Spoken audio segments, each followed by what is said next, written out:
The narcolepsy is hitting her really hard since she hasn't been able to take some of her medication here. She's cuddling Dr. Roscoe. Wayward Pines, it's happening again.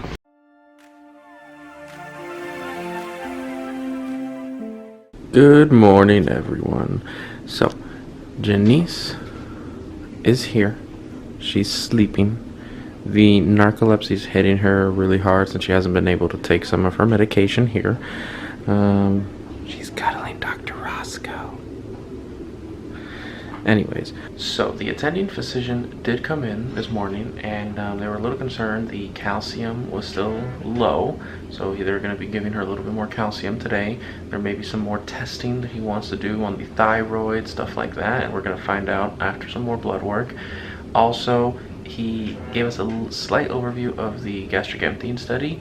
Obviously it's not his specialty, but he's like, I just want to let you know everything looked normal. Nothing to raise alarms or anything like that, so that is a good first step.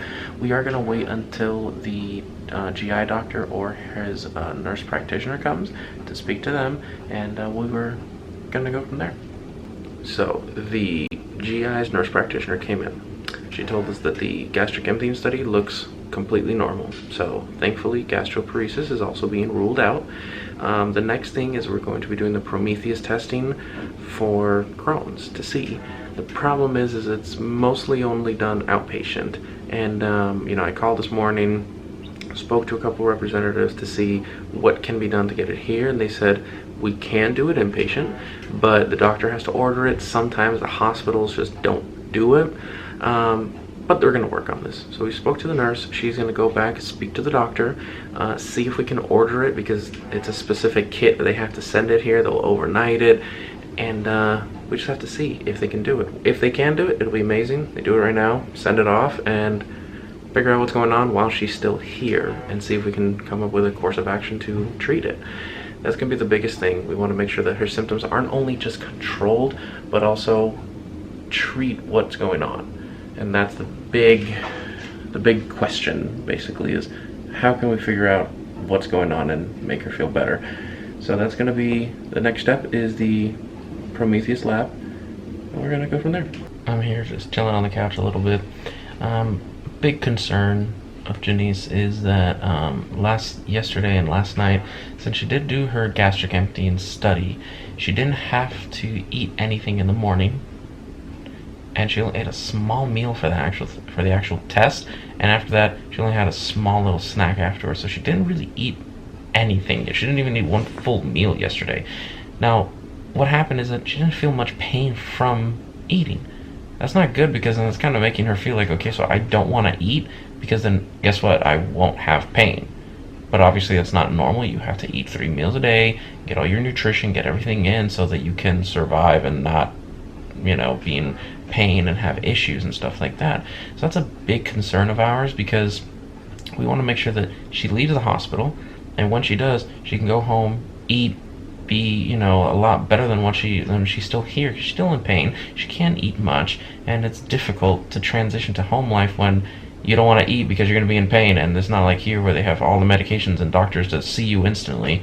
So, you know, we want to make sure that she has getting the best care and all of our issues resolved before we go home. I am up. Well, today the narcolepsy hit me a little bit harder than it should have. Sorry guys, but I'm up.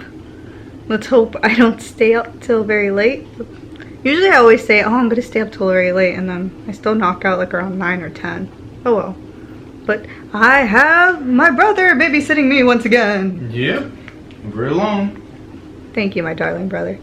But they have brought me, the hospital has brought me more food. Got some delicious rice, mashed potatoes, apple juice, and broth. And I see you guys very concerned about this cough a lot. And don't worry, we're still doing those breathing treatments, getting them down. And a lot of you guys are asking, you know, you new people coming new to my channel, why are you in the hospital? Alright, so let's recap. Quick recap. I have been losing a lot of weight for the past couple of weeks, very badly. So bad that Jackie weighs more than me. That's pretty alarming, and I usually weigh more than her. But it got to a point that for some reason I started feeling like I was showing signs of a stroke. So my face was like starting to droop. My mom was like, oh my goodness. And 3 days beforehand, my hands were starting to cramp up really badly, but I was able to like gain control. I was like, you will not be paralyzed. So, but then finally once the face drooped, everything just went out of control. My hands just cramped up and weren't coming out of it. And I like how you guys are like, claw hands, and I was like, I went back to the video and I was like, those hands looked bad. I was super frustrated back then. We didn't videotape it, but I didn't want no one touching them because they were hurt. Couldn't use the bathroom, couldn't wipe. I mean, it was a really difficult time. So they really need to figure it out. They checked my vitamin levels, they checked MRI, did every scan, and they're like, you're good. Honestly, when I was in the ER, once they said, oh, your scans are coming back fine, you're good. And I was like, great, I'm going home then. I don't want to be here anymore. They were like, no, that's not how it's gonna work. We're admitting you. And I was like, no. I really did not want to be admitted. I was trying to fight it, honestly, not with them. In my head, I was like, I don't want to be here. But I got admitted. Been admitted for quite a while now. But then they checked my vitamin levels, my magnesium, potassium, calcium, electrolytes. So bad. Malnutrition, really bad. Hydration, awful. And it was because of the diarrhea I've been having for months, honestly. So they're like, you need to get admitted and we need to fix this. I was like, that's understandable. Let's do this all again. And I was just here for over the Christmas, so I was just like, maybe a couple days won't be that bad. I've been here now for 6, about to be 7 days now. So my biggest concern with me being here is like, they're just gonna do the same thing they did on Christmas. Oh, well, we cleared up your diarrhea with, you know, antibiotics and steroids. You're gonna be fine. Just take the 10-day dose, you'll be good. I took the 10-day dose for Christmas and I went downhill real quick, as you guys saw. So, but I have one of my doctors here on the team and he is fighting for me to stay here, and he's just like, I don't want to let you leave until we have an actual diagnosis for you and we figure this out, because we did this on Christmas and we're not doing this to you again. And I was like, but I see some of you newcomers on here and you guys are like, what are you diagnosed with? Diagnosed with a couple stuff. So let's rewind it back for you guys. And I'm also going to tell you things that I am possibly diagnosed, but we haven't finished the test yet, but we will very soon, in the next couple of days, 2 months. So I have vestibular migraines, and that is caused by the ear. By the age of 3 to 4, they thought I was going to be deaf at 5, but I overcame it. I'm so proud of myself. And then I also have narcolepsy. Woohoo, narcolepsy. So like I said earlier today, I was knocked out. I haven't been keeping up with my narcolepsy meds because I am here in the hospital. And then I also have dream reenactment behavior. That is a wild one there. That's, everybody thinks, oh, it's like sleepwalking. No, I actually don't get up and move around. I actually stay in my bed and do my karate chopping in the bed. So it's very dangerous. And then I have POTS, postural orthostatic tachycardia syndrome. But since I'm on a lot of fluids here, I'm doing pretty good. Thank goodness. If you guys watch my earlier vlogs, you will see my heart rate. It is through the roof. My heart rate is at 150. My feet are elevated. You know, we're trying my best to get this heart rate down. So, but we do everything we can, take the right medications to keep this heart in check. And then I have hyperacusis. A lot of people always ask me, what is that thing in your ear? Why don't you wear earplugs instead?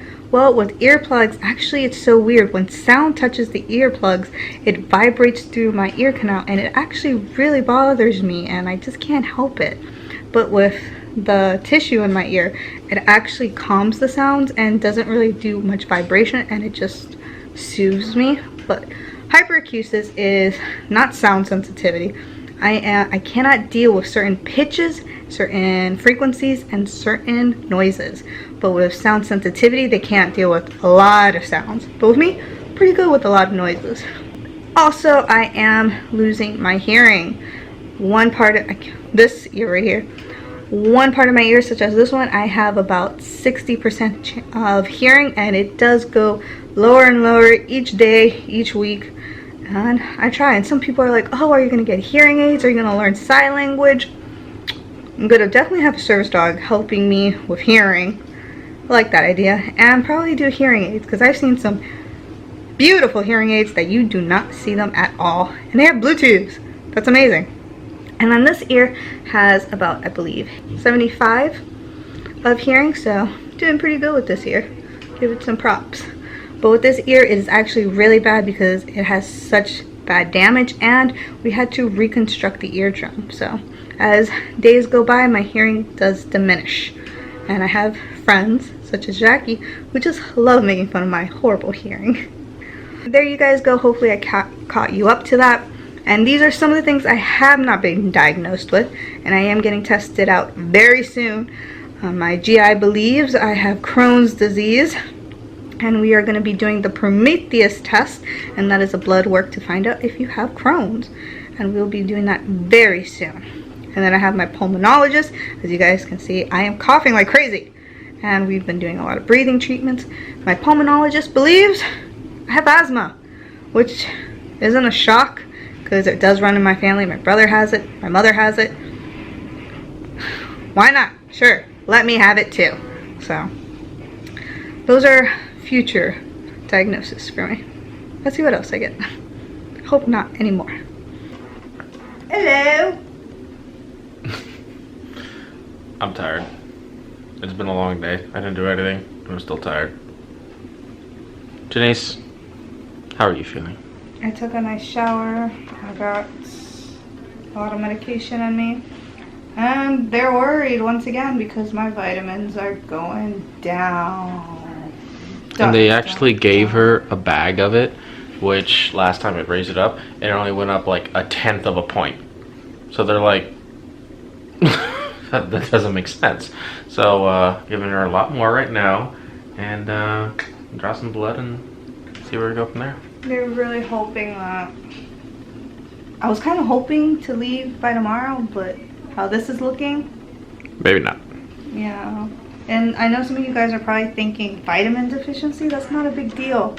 Well, when you have paralysis and malnutrition and dehydration and all that in the mix, that is not a good thing. No, no, no. Especially when, you know, paralysis of the muscles. What's your heart? It's a big muscle. So that's a big concern. They want to make sure that this is not going to be detrimental because, you know, for example, calcium.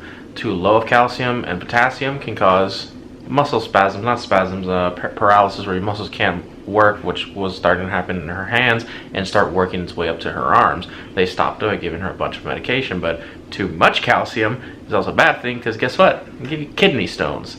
So there's always, you know, the happy medium where we want to get her to, but we're trying. You're not making it easy. Yeah. So let's see what happens. Let's see what happens. But for now, guys, we are going to enjoy our dinner. Yes. This is a nice romantic night. Even though it's in a hospital, we still enjoy each other's times. Boop. Pretty much. Yep. Watch some movies, eat some dinner, and then go to bed. Well, Yeah. she's going to go to bed. I'm going to go on the couch. Just saying. So guys, adieu and Good good night.